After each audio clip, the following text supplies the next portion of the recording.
Record na? Yeah. Sige.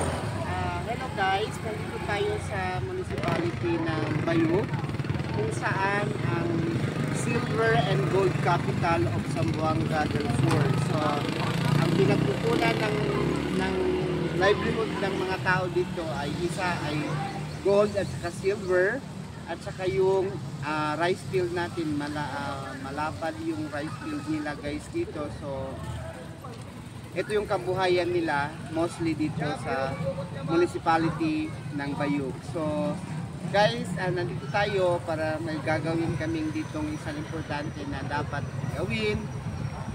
Kayo guys, kung gusto nyo bumisita dito sa municipality ng Bayog, kung nakikita ninyo ang background ko ay nasa likod ang munisipyo ng Bayog. So kung makikita nyo guys, maganda. At later on, iikutin ko kayo sa tanawin ng plaza ng munisipyo. So, yan muna guys. Titingnan natin ngayon ang view ng munisipyo.